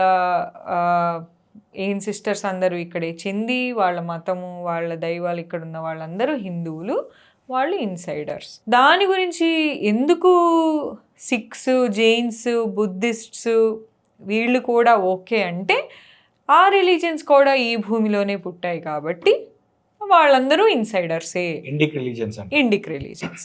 ఇస్లాం అండ్ క్రిస్టియానిటీ వాళ్ళ లాయల్టీస్ మిడిల్ ఈస్ట్లో ఉంటాయి కాబట్టి, జెరూసలేం, మక్కా, మదీనా దగ్గర ఉంటాయి కాబట్టి మీరు ఇక్కడికి చెందిన వాళ్ళు కాదు. నెక్స్ట్ థింగ్ ఏమంటుందంటే హిందుత్వ, మరి ఇలా బయట దేశం నుండి వచ్చిన వాళ్ళు, అంటే బయట దేవుళ్ళని ఇష్టపడుతున్న వాళ్ళు ఈ దేశం పట్ల ఎందుకు లాయల్గా ఉంటారు? ఉండరు కదా. వేరే మతాన్ని నమ్మే వాళ్ళు ఈ దేశాన్ని ఎలా ఇష్టపడతారు? మతానికి దేశానికి లింక్ ఏంటి? ఇక్కడ ఒక ఫండమెంటల్ క్వశ్చన్ ఉంది. ఇస్లాం ఇన్వేడర్స్ వచ్చినప్పుడు వాళ్ళు అక్కడ ప్రజల్ని అక్కడ నుంచి తీసుకొచ్చుకోలేదు. ప్రజలు ఇక్కడే వాళ్ళు ఇక్కడ ప్రజల్ని ఇస్లాంలోకి కన్వర్ట్ చేసుకున్నారు. బ్రిటిషర్స్, పోర్చుగీస్, ఫ్రెంచ్, డచ్ వీళ్ళందరూ వచ్చినప్పుడు అక్కడ ప్రజల్ని ఇక్కడ తీసుకురాలేదు. అందులో కన్వర్ట్ అయిన వాళ్ళు ఇక్కడ ప్రజలే. మీరు ఏ రిలీజన్ లో కన్వర్ట్ అయినా ఇక్కడ ప్రజలే. వేదిక్ రిలీజన్ నుంచి బుద్ధిజంలోకి, జైనిజంలోకి, లేదా చార్వాకులు, ఆజీవకులు అయిన వాళ్ళు ఇక్కడ ప్రజలే. ఆ తర్వాత వచ్చినటువంటి సిక్కిజం పుట్టినప్పుడు సిక్కిజంలోకి వెళ్ళిన వాళ్ళు ఇక్కడ ప్రజలే. సో జాగ్రఫికల్ గా చూసుకుంటే ఇక్కడ పుట్టి ఇక్కడ పెరిగి ఇక్కడ యాన్సిస్ట్రల్ బ్లడ్ లైన్ ఉన్నటువంటి ప్రజలే. మతమే అక్కడిది, ప్రజలు ఇక్కడ వాళ్ళే. కానీ నేను ప్రజలు ప్లస్ మతం అంటున్నాను. సో మీరు కేవలం ఇక్కడ పుట్టడం కాదు, మీ మతం కూడా ఈ దేశానికే టై అయి ఉండాలి. మళ్ళీ మతం అంటే మతం అనరు. ఏమన్నా అంటే సావర్కర్ మరి ఎథిస్ట్, ఆయనకి మతము దేవుడు ఏముండదు, ఆయన ఎథిస్ట్. ఆయన దేవుళ్ళని ఇదంతా నమ్మరు. కానీ నీ ఫెయిత్ అంటారు, నీ ట్రెడిషన్ అంటారు, నువ్వు నమ్మే వాళ్ళు అంటారు, నువ్వు పాటించే ఆచారాలు, ఇవి కూడా ఈ భూమికే టై అవ్వాలి, వీటితోనే లింక్ అయి ఉండాలి. మీ లాయల్టీ ఆ భూమితో లింక్ అయి ఉంది కాబట్టి నువ్వు ఈ భూమికి చెందవు. మరి నీ లాయల్టీ ఎలా ప్రూవ్ చేసుకుంటావు? That is a question. Loyalty ఎలా ప్రూవ్ చేస్తారు? నేను ఈ భూమిని నమ్ముతున్నాను అని. అక్కడ ఒక చాలా పెద్ద కాన్ఫ్లిక్ట్ పాసిబుల్ ఉంది. రెండవ కాన్ఫ్లిక్ట్ ఎక్కడ పాసిబుల్ ఉంది అంటే, మనం ఎప్పుడైతే in group versus out group అని డిఫైన్ చేస్తాం, అంటే ఇక్కడ మీరు చెందిన వాళ్ళు, ఇక్కడ మీరు చెందని వాళ్ళు, ఇక్కడ చెందని వాళ్ళు అని నువ్వు చెప్పాక వాళ్ళని నువ్వు ఎలా ట్రీట్ చేయాలి మరి? ఆర్ మీరు అన్నట్టు వీళ్ళందరూ ఇక్కడే పుట్టారు కదా, కలిసి లీవ్ చేద్దామా? కాకపోతే ఎక్కడ హిందుత్వ ఇంకొక స్టెప్ ముందరికి వెళ్తుందంటే, కేవలం డిఫైన్ చేయడంతో ఆగదు. ఇన్ గ్రూప్కి కొన్ని రూల్స్ అండ్ డ్యూటీస్ ఇస్తుంది. ఇన్ గ్రూప్కి ఏం చెప్తుందంటే, మీరందరూ ఇక్కడ చెందిన వాళ్ళు, మీ బాధ్యత ఏంటంటే ఈ భూమిని కాపాడుకోవటం. ఎవరి నుండి కాపాడుకోవాలి? ఈ భూమికి లాయల్టీ లేని వాళ్ళ నుండి కాపాడుకోవాలి, అన్యమతస్తుల నుండి కాపాడుకోవాలి. హిందుత్వ ఫండమెంటల్ బిలీఫ్ ఏంటంటే, ఈ భూమికి లాయల్టీ లేని వాళ్ళు ఎప్పటికీ ఈ భూమిని రెస్పెక్ట్ చేయరు. మరి ఈ భూమిలో చెందిన వాళ్ళు, ఈ భూమికే లాయల్టీ ఉన్న వాళ్ళు, వీళ్ళ నుండి ఈ భూమిని కాపాడుకోవాలి. ఇది రెండో పాయింట్. మనం ఇప్పుడు దాకా చూసాం కదా, మరి ఈ భూమికి చెందిన వాళ్ళు ఎలా కాపాడుకున్నారు? ఎవరిని పట్టించుకోలే, ఉంది అదే ఉంది. బుద్ధ టైంలో శాంత్ అని చెప్పి మనం గ్రీక్స్ని ఎలో చేసాం. ఏమైందో చూసాం. బుద్ధుడు మన దేశాన్ని బలహీనపరిచాడు. ఇప్పుడు గాంధీ, నాన్ వైలెన్స్ అని చూస్తున్నాం. వీళ్ళు అందరినీ ఎలో చేసి మన దేశాన్ని ఏం చేశారో చూస్తున్నాం. దేవుళ్ళని కూర్చుని మోక్షం అని పూజలవి చేస్తూ కూర్చున్నాం. ఆ దేవుళ్ళు ఏమన్నా వచ్చి మన భూమిని కాపాడారా? కాపాడలేదు. సో ఇప్పటికైనా హిందువులు బుద్ధి నేర్చుకొని, బలం పెంచుకొని, మిలిటరైజ్ అవ్వి, ధైర్యం సాధించి, వెన్నులో బలహీనత లేకుండా, అంటే స్పైన్లెస్ పర్సన్స్ లాగా కాకుండా రాడికల్ ఫోర్స్ లాగా తయారయ్యి భూమిని కాపాడుకోండి. సో మూడవ solution is being ready to fight. నాలుగవది, మరి ఎవరితో ఫైట్ చేయాలి? ఇప్పుడు మనం ఏమంటున్నాము? ఫస్ట్ చెందిన వాళ్ళు వీరు, చెందని వాళ్ళు వారు. మరి రెండోది, ఎందుకు చెందిన వాళ్ళు ఎలా జాగ్రత్తగా ఉండాలి, చెందని వాళ్ళు ఏం చేస్తారు? మరి మూడు, చెందిన వాళ్ళు ఎందుకు జాగ్రత్తగా ఉండాలి, ఎలా జాగ్రత్త పడాలి, మిలిటరైజ్ అయ్యి జాగ్రత్త పడాలి. సరే, అసలు మరి ఫైట్ ఎక్కడుంది? ఎవరి మీద చేయాలి ఫైట్? నేను మిలిటరైజ్ అవుతున్నా, రోజు పొద్దున్న లేస్తున్నా, ప్రాక్టీస్ చేస్తున్నా, మరి ఎవరితో ఫైట్ చేయాలి? దానికి సావర్కర్ చాలా ఇన్స్టెన్సెస్ ఇస్తారు. మనకి ఐలాండ్స్ ఆఫ్ ఎంతోమంది స్నేక్స్ ఉన్నారు మన సొసైటీలో. కొన్ని ఐలాండ్స్ ఇండియాలోనే క్రియేట్ చేసేస్తున్నారు వీళ్ళు. ఈ ఐలాండ్స్ అన్నిటినీ మనం కాపాడుకోవాలి. ఆ ఐలాండ్స్ అన్నీ వాళ్ళ పేరుకి ఇక్కడ ఉంటున్నారు, కానీ వాళ్ళ ఇష్టం అంతా అక్కడ ఉంటుంది. దీన్ని కాపాడుకోవాలి. So in a way we're telling that our enemies are inside the country. ఇదే నేను డైలాగ్ విత్ స్వాతిలో కూడా అర్థం చేసుకోవాలనుకుంటోంది. ఇది కేవలం హిందుత్వ ఆర్గ్యుమెంట్లో థియరిటికల్గా ఇలా ఉందా, లేదా హిందూ సొసైటీ దీన్ని బిలీవ్ చేస్తుందా? Okay, according to Savarkar's Hindu Swaraj లేదా ఎసెన్షియల్స్ ఆఫ్ హిందుత్వ ప్రకారము ఇది. బట్ చైనా లాంటి కంట్రీ తీసుకుంటే అక్కడ కంప్లీట్ గా ఏథిస్టులు ఉంటారు, ఆడ రిలీజనే లేదు. బట్ వాళ్ళు దేశభక్తులు చాలా, వాళ్ళ ల్యాండ్ ని వాళ్ళు కాపాడుకోవడానికి లేదా వాళ్ళ డెవలప్మెంట్ ని వాళ్ళు వాళ్ళ దేశ అభివృద్ధి కోసం వాళ్ళు విపరీతంగా పనిచేస్తుంటారు. మన కాన్స్టిట్యూషన్ మనకి ఒక సెక్యులర్ ఫ్రేమ్వర్క్ని ఇచ్చింది మనకి. సో ఈ సెక్యులర్ ఫ్రేమ్వర్క్లో దేశాన్ని నడిపించడం కోసము మతము అవసరమా, ప్రజల్ని నడిపించడం కోసము కానీ లేకపోతే దేశాన్ని నడిపించడం కోసము ఈ పార్టీలు, ఇప్పుడు బీజేపీ పార్టీనే మనకు ప్రధానంగా హిందుత్వ ఎజెండాని పట్టుకొని వస్తుంటుంది. వాస్తవానికి కాన్స్టిట్యూషన్ చెప్తున్నట్టు మతాన్ని పాలనా పరమైనటువంటి మెషినరీని రెండు వేరు చేసి చూడాలి అని చెప్తుంటారు. మతం అనేది కంప్లీట్ గా వ్యక్తిగతమైనటువంటి అంశం. కానీ ప్రస్తుతం ఉన్నటువంటి గవర్నమెంట్ మతాన్ని పాలనలోకి తీసుకొస్తారు. అండ్ ఇక్కడ క్వశ్చన్ ఏంటంటే, ఈ బీజేపీ గవర్నమెంట్ ఇంత స్ట్రాటజిక్ గా అసలు ఒక్క సీటు కూడా లేని తెలంగాణలో ఇన్ని సీట్లు ఎలా సాధించగలుగుతుంది? ఒక్క సీటు కూడా లేని కేరళలో వాళ్ళు స్ట్రాంగ్ హోల్డ్ ని తిరువనంతపురం మున్సిపల్ కార్పొరేషన్ సాధించగలుగుతున్నారు. అసలు ప్లేసే లేదు అనుకున్న ఆంధ్రప్రదేశ్ లో ఎలా వాళ్ళు కంప్లీట్ గా కూడా ఫ్రేమ్ వర్క్ ని ఎలా డిజైన్ చేసుకోవాలి? అసలు ఆ మెషినరీ ఎలా వర్క్ చేస్తుంది? ఇక్కడ కాంబినేషన్ ఆఫ్ ఇప్పటిదాకా మనం డిస్కస్ చేసిన రిలీజియన్, ఆ రిలీజియన్ చుట్టూ ఉన్న పాలిటిక్స్, ఇవన్నీ ఇక్కడ టై అవుతున్నాయి అనేది నా హైపోథసిస్. అండ్ నేను అర్థం చేసుకున్న దాన్ని బట్టి ఏంటంటే, బీజేపీకి ఒక ఇంటర్నల్ ఆర్కిటెక్చర్ అనేది, ఏ పార్టీకైనా ఒక ఇంటర్నల్ ఆర్కిటెక్చర్ ఉంటుంది. సో చాలా థరో ఇంటర్నల్ ఆర్కిటెక్చర్ డెవలప్ చేసుకోగలిగారు. అంటే ఆర్కిటెక్చర్ అనేది ఎలా ఉంటుందంటే, సో మీకు బూత్ లెవెల్లో ఒక క్లియర్ కట్ ఇంటర్ఫేస్ ఉంటుంది. పార్టీకి లాస్ట్ మైల్ ఓటర్కి ఒక ఇంటర్ఫేస్ ఉండటం, booth level, next village level, mandal level, assembly constituency, parliamentary constituency. ఇది మీకు ఫిజికల్ ఇన్ఫ్రాస్ట్రక్చర్, మ్యాన్ పవర్ ఉంటే సైమల్టేనియస్లీ వీటన్నిటికీ డిజిటల్ ఇన్ఫ్రాస్ట్రక్చర్, అంటే ఏ లెవెల్లో అక్కడికక్కడ WhatsApp group, last mile WhatsApp group connectivity ఒకటి బిల్డ్ చేసుకోవటం. చాలా పార్టీస్కి ఇలాంటి ఇన్ఫ్రాస్ట్రక్చర్ ఉంటుంది. బీజేపీ దీన్ని చాలా సిస్టమేటిక్గా థరోగా పార్టీని అలా బిల్డ్ చేసుకోగలుగుతుంది. సైమల్టేనియస్లీ దాంతోపాటు బీజేపీకి ఉన్న ఇప్పటిదాకా మనం డిస్కస్ చేసిన ఐడియాలజికల్ ఫీడ్ అనేది సంఘ్ పరివార్ నుండి బీజేపీకి ఆ స్ట్రెంగ్త్ వస్తుంది. సో సంఘ్ పరివార్ వాళ్ళు ఏంటంటే, ఏదైతే ఈ ideology of unity of Hindus అనేది ఉంటుందో, ఆ ఐడియాలజీని ఇండిపెండెంట్ ఆఫ్ బీజేపీ తీసుకెళ్తారు. అంటే ఒక పొలిటికల్ వర్కర్ లాగా తీసుకెళ్ళకపోవచ్చు, but at the same time దాన్ని బీజేపీతో ఇంటర్ఫేస్ వాళ్ళకు ఉంటుంది.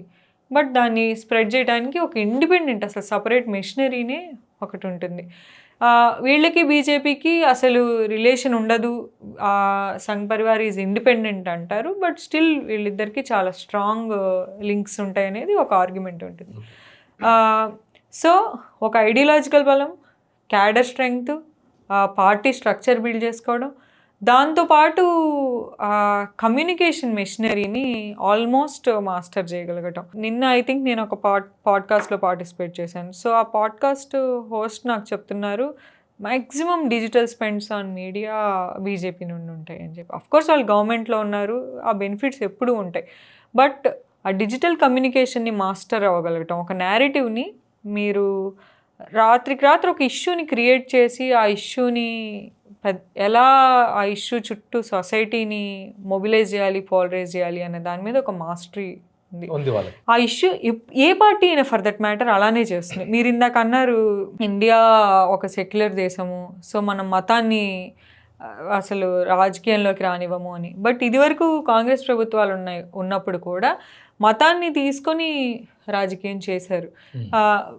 బీజేపీ ఒక మతంతో చేస్తే Congress party Muslim party, minority party అన్నట్టు చేసింది. సెక్యులరిజం విషయంలో ట్రూ సెక్యులరిజం అయితే ఎవరు పాటించలే. But when it comes to BJP వచ్చేసరికి ఏం చేస్తుందంటే మెజారిటీ రిలీజియన్ని పట్టుకోవడం వల్ల న్యాచురల్గా ఒక అడ్వాంటేజ్ ఉంటుంది ఫస్ట్. అండ్ రెండవది ఏంటంటే కమ్యూనికేషన్ మెషినరీ. ఇందాక నేను చెప్పినట్టు మనం ఎలక్షన్స్ ఎక్కడ జరుగుతాయో చూస్తాం జనరల్లీ. ఇప్పుడు ఫర్ ఎగ్జాంపుల్ అస్సాంలో ఇన్ఫిల్ట్రేషన్ అనే ఇష్యూ ఉంది, మైగ్రెంట్స్ రావటం అనే ఇష్యూ. సో మైగ్రెంట్స్ అనేది సీరియస్ ఇష్యూ. ఎక్కడైనా మైగ్రెంట్స్ వస్తే జనరల్గా ఏం చేస్తాం, మీరు ఇక్కడ మైగ్రెంటా, మీరు ఇల్లీగల్గా ఎంటర్ అయ్యి ఉంటే కనుక సారీ మేము మిమ్మల్ని డిపోర్ట్ చేసేస్తున్నాం, మీకు ఇక్కడ యాక్సెస్ లేదు, డిపోర్ట్ చేసేస్తారు. ఇప్పుడు ఒక ఇండియన్ ఇమిగ్రెంట్ అమెరికాలోకి ఇల్లీగల్గా వెళ్ళారనుకోండి, మనం ఏం చేస్తాం, వాళ్ళు ఏం చేస్తారు, సారీ వాళ్ళు డిపోర్ట్ చేస్తారు. సో అలా మనం డిపోర్ట్ చేసేస్తాం, దానిలో ఏమీ ప్రాబ్లం లేదు. అదే మీరు ఒక 20 years నుండి ఉన్నారు ఆర్ 15 years నుండి ఉన్నారు, మీ పేరెంట్స్ ఉన్నారు, ఇదంతా మేము వెరిఫై చేసి మీరు ఇక్కడే సెటిల్డ్ అనుకోండి, మీకు సిటిజన్షిప్ ఇస్తాం, సింపుల్. సో దీన్ని ఈ ఇన్ఫిల్ట్రేషన్ అనే ఇష్యూని కమ్యూనల్ చేయటం అనేది ఏంటంటే ఇన్ఫిల్ట్రేటర్స్ రావటం కాదు, ముస్లిం ఇన్ఫిల్ట్రేటర్స్ రావటము, హిందూ దేశం పోవటము అనగానే ఏమవుతుందంటే ఆ ఇష్యూకి ఒక రిలీజియస్ యాంగిల్ వస్తుంది. సో రిలీజియస్ యాంగిల్ వచ్చినప్పుడు ఏంటంటే ఓటింగ్ బిహేవియర్ ఒక టిపికల్ స్ట్రాటజిస్ట్ లాగా చూస్తే ఓటింగ్ బిహేవియర్ ఎలా ఉంటుంది అంటే మనం ఏ ఇష్యూని పిక్ చేస్తాం. మన దగ్గర 4 issues ఉన్నాయండి. ఒకటేమో మహిళలకి నేను 1000 రూపాయలు ఇవ్వాలా, 1200 ఇవ్వాలా అనౌన్స్మెంటు. రెండోదేమో బీసీ వర్గాలకి నేను 40% సీట్లు ఇస్తున్నానా, 35% ఇస్తున్నానా. మూడో ఇష్యూ ఏమో ఈసారి నేను క్యాపిటల్ సిటీ ఇక్కడ కడతానా, అక్కడ కడతానా. 4వ ఇష్యూ ఏమో ఇక్కడికి ముస్లిం ఇన్ఫిల్ట్రేటర్స్ వస్తున్నారు, హిందూ దేశం పోతుందా. ఈ 4 ఇష్యూస్లో ఏ ఇష్యూని నేను క్యాంపెయిన్ ఇష్యూ చేసుకుంటే మ్యాక్సిమం ఓటర్స్ పోలరైజ్ అవుతారు అని చూస్తాం. పోలరైజింగ్ అంటే 0 దగ్గర ఉన్న ఓటరు 0 to 10 స్కేల్లో ఎటువైపు షిఫ్ట్ అవుతారు. సో ఇప్పుడు మీకు maximum voters, women maximum voters కాదు అంటే వాళ్ళు 50% ఓటర్స్ సో పక్కకి వెళ్ళిపోయారు, అయిపోయింది. నెక్స్ట్ బీసీలు 100% ఓటర్లు కాదు, పక్కనకి వెళ్ళిపోయింది. నెక్స్ట్ మూడో ఇష్యూ అమరావతి ఇక్కడ క్యాపిటల్ కట్టాలి, ఈ రీజియన్లో లేని వాళ్ళు ఇక్కడ వాళ్ళకి అవసరం లేదు. బట్ అదే హిందువులు అన్నాను అనుకోండి, 80% మంది, మీరు బీసీ అవనివ్వండి, మీరు ఉమెన్ అవనివ్వండి, మీరు ఏ ప్రాంతానికి చెందిన వాళ్ళు అవనివ్వండి, మీరు హిందూ కామన్గా.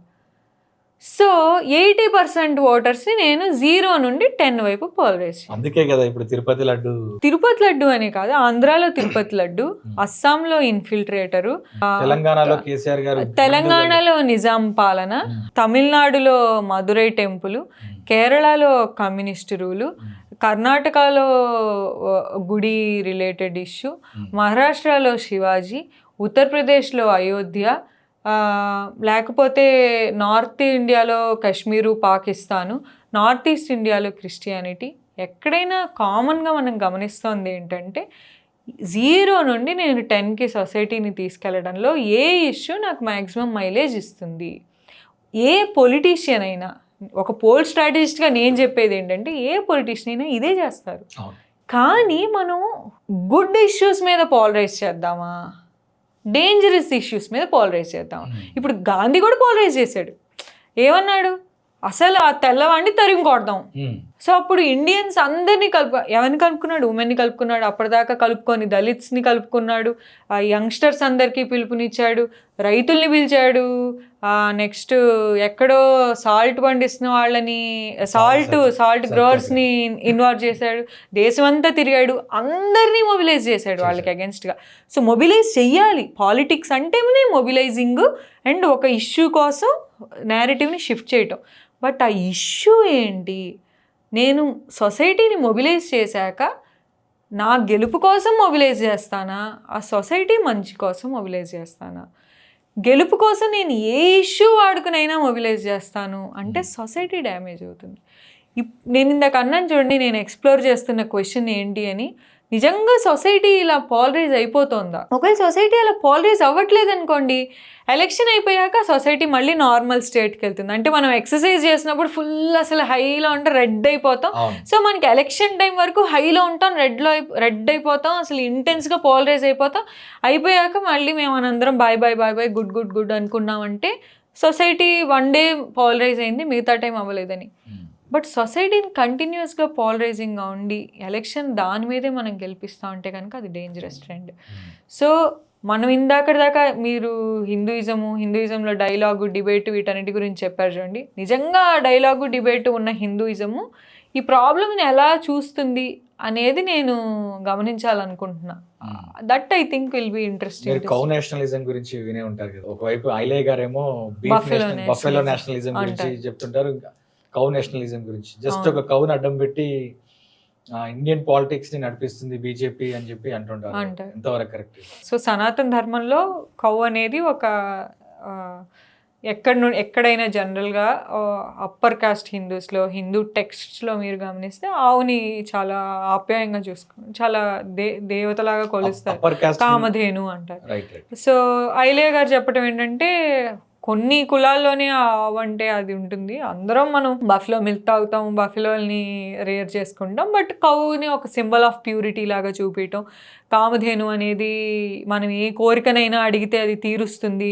సో ఇది చిలుకుతారు కదా, సో క్షీరసాగర్ మధులంలో కామధేను వచ్చింది అని చెప్పి, సో దానికి ఒక ప్యూరిటీ అనే ఒక సింబల్ ఉంది. సో ఆ సింబల్ని యూజ్ చేయటం వల్ల ఈ సొసైటీ ఏదైతే, మన సొసైటీని పాలిటిక్స్ని డిఫరెంట్గా చూస్తున్నాం, ఈ సొసైటీ ఏదైతే ఉందో ఈ సొసైటీ ఇది నాదే కదా, సో దీని గురించి ఫైట్ చేస్తున్నారంటే మరి వీళ్ళు మన మంచి కోసమే చేస్తున్నారు కదా అని దీనికి లింక్ ఎస్టాబ్లిష్ చేయడానికి కొన్ని సింబల్స్. సో కౌ అనేది అలాంటి ఒక సింబల్ అన్నమాట. ఆవును పూజిస్తాం కానీ లాస్ట్కి వచ్చి మన పిల్లలందరూ తాగేది అరౌండ్ 70% బర్రె పాలు తాగుతారు అని చెప్పేసి అంటారు. ఒక చిన్న అంశాన్ని కౌ నేషనలిజం అని చెప్పి అక్కడ లోకల్గా ఏదైతే అంశం ఉంటుందో దాన్ని టేకప్ చేసి, ఇప్పుడు మనం బీజేపీ గ్రోత్ని చూసుకుంటే ఎక్కువ ట్రైబల్ ఏరియాస్లో బాగా గ్రో అయిపోయింది. జార్ఖండ్, ఛత్తీస్గఢ్, లేకపోతే నార్త్ ఈస్ట్ ప్లేసెస్లో. నేను ఇందాక చెప్పాను కదా, శ్రీశైలంలో నల్లమల ఫారెస్ట్లో 10 పెంటాలు అంటే హ్యామ్లెట్ విలేజెస్, ఒక గ్రామ పంచాయతీ ఉంటుంది అప్పాపూర్ అని చెప్పేసి. అక్కడ ఏకగ్రీవంగా బీజేపీ వచ్చింది. ఏ పార్టీ ఇక్కడ లోకల్గా ఉన్నటువంటి ఏ పార్టీ కూడా దాన్ని క్యాప్చర్ చేయలేకపోయింది. అంటే ఎక్కడైతే ఇట్లా ట్రైబల్స్ ఉంటారో అక్కడికి వెళ్ళి వాళ్ళని ఇందులోకి ఆ మెషినరీ, ఇందాక మీరు చెప్పారు కదా పొలిటికల్ స్ట్రాటజీస్ అన్నీ కూడా వాళ్ళకి ఇట్లా ఉంటాయని చెప్పి దానివల్ల తీసుకుంటున్నారు వాళ్ళు. ట్రైబల్ రీజియన్స్లో కేవలం రిలీజియన్ ఒక్కటే కాదు, యాక్చువల్లీ లాంగ్ డెవలప్మెంట్ బర్డన్ ఉంది ట్రైబల్ ఏరియాస్లో, ఎక్స్ట్రీమ్ బ్యాక్వర్డ్నెస్ ఉంది for that matter. They have seen roads like never before, they have seen development like never before. So last 10, 12, 13 ఇయర్స్లో మనం గమనిస్తే ట్రైబల్ ఏరియాస్లో, సో ఇక్కడ చాలామంది యాక్టివిస్ట్స్ ఆర్గ్యుమెంట్ ఏంటంటే ఈ రోడ్స్ అన్ని ట్రైబల్స్ కోసం కట్టలేదు, ఈ రిసోర్సెస్ మైన్స్ తీసుకెళ్ళిపోవడానికి క్యాపిటలిస్ట్ మిషనరీ సపోర్ట్తో సెంట్రల్ గవర్నమెంట్ చేసింది అని. But I believe we have to see both sides of the coin, that has to be explored. ఈరోజు ప్రస్తుతం మనకున్నటువంటి టెక్నాలజీ కావచ్చు, సైన్స్ అండ్ టెక్నాలజీ అడ్వాన్స్మెంట్స్ కావచ్చు, మనకు ఒకప్పుడు ఏమీ తెలియని రోజుల్లో, అంటే ఒక స్టోన్ ఏజ్లో, రాతియుగం కాలంలో మనిషి ఆదిమానవుడిగా ఉన్నప్పుడు ప్రిమిటివ్ రిలీజియస్ స్ట్రక్చర్స్ స్టార్ట్ అయినాయి. తర్వాత అది కాంప్లెక్స్గా పెరుక్కుంటూ వచ్చాయి. మళ్ళీ లాస్ట్కి మనము ఇప్పుడు ఏ స్థాయికి వచ్చినామనంటే, మనం రాసుకున్నటువంటి రాజ్యాంగాలు, మనం రాసుకున్నటువంటి గైడ్ లైన్స్, ప్రియాంబుల్స్, ఒక మనిషి ఇంకొక మనిషి సెంటిమెంట్స్ని, రిలీజియన్ని, ఆయన నమ్మకాలని, ఆయన బిలీఫ్స్ని, ఆయన రైట్స్ని ముఖ్యంగా మనం గౌరవించాలి అనే దగ్గరకు వచ్చాము. ఇప్పుడు ఈ స్థాయిలో కూడా, ఈ స్టేజ్లో కూడా మనిషికి మతం ఎంతవరకు అవసరం? మతం అవసరం అసలు అంటే మీరు రాజ్యాంగం గురించి చెప్పారు, ఒక మాట అన్నారు, రాజ్యాంగం ఉన్న తర్వాత మతం ఎందుకు? ఇప్పుడు మతం అనేది ఒక వే ఆఫ్ లైఫ్, ఇలా బతకాలి. ఇప్పుడు ఖురాన్ ఉంది, లేదా ఇప్పుడు క్రిస్టియానిటీ ఉంది. ఆ క్రిస్టియానిటీలో ఉన్న వ్యక్తులు ఎలా ఉండాలి, ఏం చేయాలి, ఎంతమందిని పెళ్లి చేసుకోవాలి, చనిపోయిన తర్వాత ఎక్కడికి వెళ్తారు, ఈ పని చేయడం వల్ల ఎట్లా ఉంటారు, ఆడవాళ్ళు ఏ బట్టలు వేసుకోవాలి, ఆడవాళ్ళు ఎన్నిసార్లు పెళ్లి చేసుకోవాలి, ఎవరిని పెళ్లి చేసుకోవాలి, ప్రతిదీ డిఫైన్ చేసి ఉంటుంది. బట్ మనకు మోడర్న్ సొసైటీస్లో రాజ్యాంగాలు వచ్చాయి, హ్యుమానిటేరియన్ గ్రౌండ్స్లో మనకి చట్టాలు వచ్చాయి. ఈ రోజుల్లో కూడా అప్పుడెప్పుడో రాతి యుగం కాలంలో చేసుకున్నటువంటి ఈ పద్ధతులు ఇప్పుడు అవసరం ఉన్నాయి, రెలవెన్స్ ఉందని అడుగుతున్నారు. ఖచ్చితంగా చాలా ఎక్కువ ఉంది. మీరు గమనిస్తే ఇండియాకి ఎంతమంది వెస్టర్న్ ట్రావెలర్స్ వచ్చి విజిట్ చేస్తారు, అదంతా స్పిరిచువల్ టూరిజమే. అంటే వారణాసి వస్తారు, తిరువన్నామలై రమణ ఆశ్రమం దగ్గర ఉంటారు, మన సదర్న్ ఇండియన్ టెంపుల్స్ చుట్టూ ఉంటారు. Indian temples most prominent temples కానివ్వండి, బోధ్గయ కానివ్వండి, ధర్మశాల కానీ మీరు ఎక్కడ చూసినా ఫారినర్స్ ఉంటారు. ఏమో అవి అంత అడ్వాన్స్డ్ సొసైటీస్, ఎందుకు టెంపుల్ కోసం కుంభమేళాకి ఫారినర్స్ ఎందుకు వస్తున్నారు? సో మ్యాన్ అడ్వాన్స్మెంట్ చెందటం అంటే కేవలం మెటీరియల్ అడ్వాన్స్మెంట్ చెందటం కాదు, మ్యాన్కి ఒక డీప్ స్పిరిచువల్ నీడ్ ఉంది. అంటే వాళ్ళ కష్టం వచ్చినప్పుడు కానివ్వండి, వాళ్ళకి ఒక ఆనందం కలిగినప్పుడు కానివ్వండి, కేవలం నా వల్లే అన్నీ అవుతున్నాయి అంటే అనే బడ్డన్ని మనిషి మోయలేరు. సో నాకన్నా ఒక హయ్యర్ ఫోర్స్ ఉంది, ఆ హయ్యర్ ఫోర్స్ని నేను అడుగుతాను, ఆ హయ్యర్ ఫోర్స్తో నెగోషియేట్ చేసుకుంటాను అనే బిలీఫ్ ఒక మనిషి ఈజీ చేస్తుంది లైఫ్లో. సో అందుకని ఈ బర్డన్స్ పెరిగే కొద్దీ, మెటీరియల్ బర్డన్స్ పెరిగే కొద్దీ మనిషికి రిలీజియన్ అవసరం ఇంకా ఎక్కువ అవుతుంది. కాకపోతే రిలీజియన్ ఆఫర్ చేసే బెస్ట్ పార్ట్ ఏంటి అనేది సీక్ చేయగలిగితే ఆ రిలీజియన్ మనిషిని డెస్ట్రాయ్ చేయదు, లేకపోతే ఆ రిలీజియన్ మన బర్డన్కి యాడ్ చేస్తుంది. సో ఐ బిలీవ్ ఆ రిలీజియన్ అలా మనకి హెల్ప్ చేయాలా, ఆ రిలీజియన్ మనల్ని కిల్ చేసేయాలా అనేది మాత్రం మనిషి చేతుల్లోనే ఉంది. ఒక పర్సనల్ క్వశ్చన్ చెప్పండి. మీరు ఏథిస్టా, అగ్నాస్టికా లేకపోతే బిలీవరా? నేను దేవుడిని నమ్మను, బట్ వెరీ స్ట్రాంగ్ స్పిరిచువల్ పర్సన్ని. So I'm an atheistic spiritual seeker. Okay. So మీరు డైలాగ్ విత్ స్వాతి అని చెప్పేసి కొత్త ప్రయత్నం చేస్తున్నారు, చాలా బాగుంది. ఇప్పుడు ప్రస్తుతం తెలుగు రాష్ట్రాల్లో ఉన్న టాప్ మోస్ట్ థింకర్స్ ఎవరైతే క్రీమ్ పీపుల్ ఉన్నారో వాళ్ళందరితో మీరు మీ లిస్ట్ ఆఫ్ గెస్ట్స్ అన్ని చూసిన తర్వాత టాప్ పీపుల్, నాకు వాళ్ళంతా డ్రీమ్. ఆల్రెడీ మీరు దాన్ని క్రాక్ చేస్తున్నారు. So what is your agenda, goal? నా గోల్ ఏంటంటే, నా సర్చ్ ఎక్కడ మొదలైంది అంటే, నాకు బీజేపీ తీసుకునే కొన్ని డెసిషన్స్, కొన్ని ఇందాక మనం అనుకున్నాం కదా ప్రాపగాండా నేరేటివ్స్, కొన్ని చాలా ఎక్స్ట్రీమ్గా అనిపించాయి. నేను బీజేపీ గురించి అండ్ హిందూయిజం గురించి కూడా పర్సనల్లీ, నేను ఒక హిందూ బ్రాహ్మిన్ ఎకో సిస్టంలో పెరగడం వల్ల నాకు హిందూయిజంలో ఒక హయ్యర్ అండర్స్టాండింగ్ ఉంది. ఒక హిందూయిజం అంటే ఒక స్పిరిచువాలిటీ, ఒక ఆత్మ బ్రహ్మ కలవటము, మోక్షము అని. బట్ ఇక్కడ మాట్లాడుతున్న హిందూయిజం అంతా అసలు నాకు అలా నా పర్సనల్ ఎక్స్పీరియన్స్కి హిందూయిజంకి డిస్కనెక్ట్గా అనిపించింది, పాలిటిక్స్కి కూడా డిస్కనెక్ట్గా అని. సో దీని గురించి నేను చాలా మందితో మాట్లాడే ప్రయత్నం చేశాను. అసలు ఏంటిది, నిజంగా హిందూ సొసైటీకి ఇది అవసరమా, ఇట్లా ఎన్నో డిస్కషన్స్ చేస్తే చాలామంది లెఫ్ట్ ఫ్రెండ్స్ ఏమో అసలు బీజేపీ ఎకోసిస్టమ్ అంతా ఒక ఫ్యాసిస్ట్ ఎకోసిస్టము, అసలు హిందూ రిలీజన్ అంటేనే క్యాస్టిస్ట్ రిలీజను అంటున్నారు. రైట్ బీజేపీ ఆర్ఎస్ఎస్ సైడ్ ఉన్న ఎంతోమంది గుడ్ ఫ్రెండ్స్ ఉన్నారు అటు సైడ్. సో వాళ్ళేమో అసలు హిందూయిజం గ్రేట్నెస్ని అసలు ఈ సెక్యులర్స్ లిబరల్స్ పట్టించుకోవట్లేదు, ఈ మోడర్నిటీ వచ్చేసి హిందూయిజంని మన దేశాన్ని పాడు చేసేస్తుంది అంటున్నారు. యాక్చువల్లీ నాకు వీళ్ళు చెప్పిన దానిలో చాలా ట్రూత్ కనిపిస్తుంది, వీళ్ళు చెప్పిన దానిలోనూ నాకు చాలా ట్రూత్ఫుల్ పాయింట్స్ ఉన్నాయి. బట్ వీళ్ళిద్దరు కూర్చొని మాట్లాడుకోవట్లా, మధ్యలో నాలాంటి వాళ్ళు ఎంతోమంది ఉన్నారు కన్ఫ్యూజ్డ్. అంటే అసలు యాక్చువల్లీ మన కంట్రీలో ఇప్పుడు జరుగుతోంది ఏంటి, రిలీజన్ ఏంటి, పాలిటిక్స్ ఏంటి, సడన్గా రిలీజన్ ఇంతకు వచ్చేసింది పాలిటిక్స్లోకి అని. సో డైలాగ్ విత్ స్వాతి ద్వారా నేను చేస్తున్న అటెంప్ట్ ఏంటంటే, ఈ క్లట్టర్ని అంతా కొంచెం సింప్లిఫై చేసేసి వీలైనంత ట్రూత్, వీలైనంత ఆనెస్ట్గా, కరేజియస్గా, ఓపెన్గా ట్రూత్ని తీసుకొద్దాము. సో ఎవరైతే ఎందులో బెస్టో ఆ స్పీకర్ని తీసుకొచ్చి ఈ కరెంట్ సిట్యుయేషన్ మీరు ఎలా చూస్తారు అనటం. సో జస్ట్ డైలాగ్ చేయటం, అలా ఎంతమందితో వీలైతే అంతమందితో డైలాగ్, కామన్ పీపుల్తో డైలాగు, పాస్టర్స్తో డైలాగు, ముల్లాస్తో డైలాగు, ప్రీస్ట్స్తో డైలాగు, బిలీవ్ చేసే వాళ్ళతో డైలాగు, ప్రీచ్ చేసే వాళ్ళతో డైలాగు, ఎక్స్పర్ట్స్తో డైలాగు, అకాడమిషియన్స్తో డైలాగు, స్టూడెంట్స్తో డైలాగు, సిటిజన్స్తో డైలాగు. సో ప్రతి ఒక్కరితో డైలాగ్ చేయాలి, ఇంతే డైలాగ్ ఇస్తారు. So the aim is to bring a meaningful spiritual discourse into religious politics. ఎందుకంటే ఆ డైలాగ్ అనేది నాకు స్పిరిచువాలిటీ నేర్పించింది.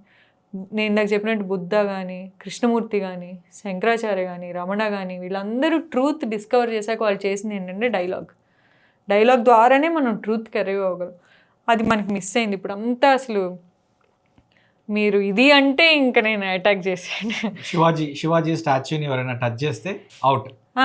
ఈ ఒక శివాజీనే కాదు, ఏదైనా సరే మనకి సినిమాలు నచ్చకపోయినా కొట్టుకుంటున్నాం, అన్నిటికీ కొట్టేసుకుంటున్నాం.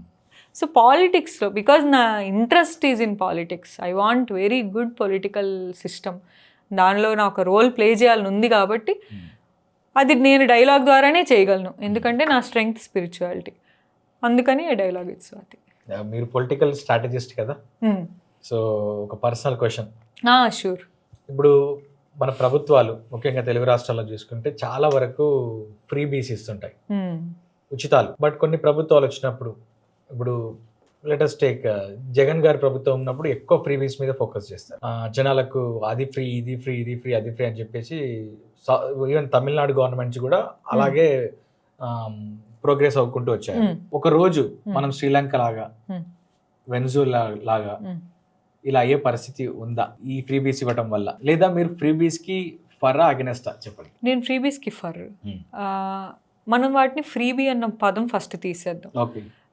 అవి వెల్ఫేర్ ఇన్సెంటివ్స్. ఫ్రీబీని దేనికి ఇవ్వాలి, దేనికి ఇవ్వకూడదు అనేది మనం ఫస్ట్ సపరేట్ చేయాలి. ఇప్పుడు ఫర్ ఎగ్జాంపుల్ అమ్మ ఒడి ఆర్ తల్లికి వందనం, వేర్ ఒక అమ్మ వాళ్ళ చైల్డ్ని స్కూల్కి పంపించడానికి అమ్మకి ఎందుకు ఇస్తున్నాము? ఎందుకంటే ఇంట్లో ఎన్ని కష్టాలు ఉన్నా, ఇల్లు ముందరికి నడుస్తున్నా నడవకపోయినా పిల్లల్ని స్కూల్కి పంపించాలనే నెంబర్ 1 బర్డన్ అమ్మ షోల్డర్ మీద ఉంటుంది. కాబట్టి నేను నీకు డబ్బులు ఇస్తే నువ్వు వాటిని పెట్టి నీ పిల్లడికి ఒక స్కూల్ కానీ, ఒక బుక్ కానీ, ఏదన్నా కానీ ఇంకేమైనా నేర్చుకోవాలన్నా వాళ్ళ చదువు మీద నువ్వు ఇన్వెస్ట్ చేస్తావు, వాళ్ళు మంచి ఫుడ్ పెడతావు, ఇంకేమైనా నేర్పిస్తావు అని అమ్మకి ఇస్తున్నావు. So the ancillary outcome is education and women empowerment. So అది ఫ్రీబీ అంటామా ఫస్ట్. రెండోది, ఎన్నో వెనుకబడిన వర్గాలు ఉన్నాయి, వాళ్ళకి ఇన్నాళ్ళు యాక్సెస్ లేదు, వాళ్ళకి ఫర్ ఎగ్జాంపుల్ నేతన్నకి హెల్ప్ ఉందనుకోండి, నేతనకి చేయుత అనుకుంటే, సో నేతనకి చేయుత కింద మనకి modern capitalist extremely synthetic textile వచ్చాక ఎంతోమంది హ్యాండ్లూమ్ వర్కర్స్ సీరియస్గా సఫర్ అవుతున్నారు.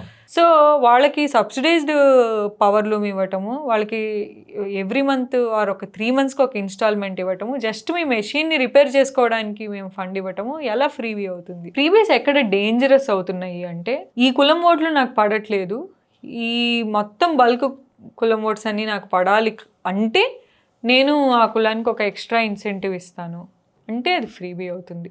సో అసలు మరీ అర్ధరహితంగా కేవలం పొలిటికల్ ఎజెండాతో అసలు వాళ్ళకి డబ్బులు అవసరమా లేదా అనేది సంబంధం లేకుండా నేను ఏదో ఒక అంటే ఇది ఒక ఎగ్జాంపులే, నేను లీగల్ కమ్యూనిటీ అన్నట్టు కాదు, లా చదివిన స్టూడెంట్స్కి వాళ్ళు లీగల్ ప్రాక్టీస్ మొదలు పెట్టక ముందర ఇన్కమ్ ఇవ్వటం, మనీ ఇవ్వటం, స్టైఫండ్ లాగా ఇవ్వటం. అలా అయితే బీటెక్ చదివి ఇంజనీరింగ్ జాబ్ రాకముందర వాళ్ళకి కూడా ఇవ్వాలి కదా. సో లా అనేది, లీగల్ కమ్యూనిటీ అనేది ఒక పవర్ఫుల్ కమ్యూనిటీ. సో ఆ కమ్యూనిటీకి మనీ ఇస్తున్నాము, మరి బీటెక్ కమ్యూనిటీ కాదు కాబట్టి ఇవ్వట్లేదా? ఇది ఒక ఎగ్జాంపుల్ మాత్రమే, ఇక్కడ లా ప్రొఫెషన్ గురించి కాదు. సో అలాంటివి ఫ్రీబీస్ అవుతాయి, అవి అన్నెసెసరీ. సో ఆ డిస్క్రిషన్ నా దృష్టిలో ఇంకా ఉంది. ఏ స్టేట్లోనూ చూసినా మరీ రెక్లెస్గా ఇవ్వట్లేదు, కొన్ని ఇన్వెస్ట్మెంట్స్ లాగా ఇస్తున్నారు, కొన్ని ఇంకా అసలు ఎక్సెస్ పిచ్ అయిపోతున్నాయి. రైతు బంధు యాక్చువల్లీ ఒక సిస్టమేటిక్ షిఫ్ట్ అటెంప్ట్, అది 100% చేయలే.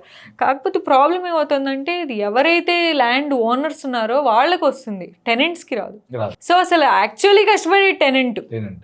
సో ఆ టెనెంట్ ఫార్మర్స్కి ఇవ్వటం, మరి లేబర్కి సపోర్ట్ ఏంటి? ఫామ్లో ఎంతోమంది లేబర్ ఉంటారు, అగ్రి లేబర్, వాళ్ళకి సపోర్ట్ ఏంటి? మనం అగ్రికల్చర్ మీద 77% మంది డిపెండ్ అయి ఉంటారంటే ఓనర్స్ చాలా తక్కువ శాతం ఉంటారు, టెనెంట్స్ మిడ్ లెవెల్ ఉంటారు, లేబర్ ఇంతమంది ఉంటారు. మరి అగ్రి సపోర్ట్ ఇవ్వాలంటే ఈ సెక్షన్స్ని ఏం చేస్తారు? అందుకని ఈ income support scheme to farmer ఒక ప్రాబ్లం లాగా ఉంది. ఈ ఇంక్లూజన్ కనుక జరగగలిగితే ఆ ప్రాబ్లం ఫిక్స్ అవుతుంది. సో హోప్ మీ ప్రయత్నం డైలాగ్ విత్ స్వాతి అనేది సక్సెస్ఫుల్ అవ్వాలని చెప్పి మనస్ఫూర్తిగా కోరుకుంటున్నాను. అండ్ మీరు చాలా సున్నితమైన అంశాలని చాలా సున్నితంగా వివరించారు, ఎక్కడ ఎలాంటి కాంట్రవర్సీ లేకుండా. ఫస్ట్ నేను కొంత భయపడ్డాను, ఎందుకంటే కొత్త ఛానల్, మనం మాట్లాడుతుంది హిందూయిజం, హిందుత్వ, మనం ఈ ఫోల్డ్లో ఉండి దీని గురించి మాట్లాడితే అదేమైనా బ్యాక్ ఫైర్ అయ్యి ర్యాపిడ్గా రిపోర్ట్ చేయటం అలాంటివి ఉంటాయి కదా. బట్ చాలా సెన్సిబుల్గా మాట్లాడారు, మీ టైంని మా కోసం వెచ్చించి ఇక్కడ దాకా వచ్చినందుకు థ్యాంక్ యూ సో మచ్ అండి. రియల్లీ మెనీ థ్యాంక్స్ వశిష్ట, చాలా ప్రశాంతంగా డైలాగ్ చేసే అవకాశం అయితే వచ్చింది. Thank you. Thank you.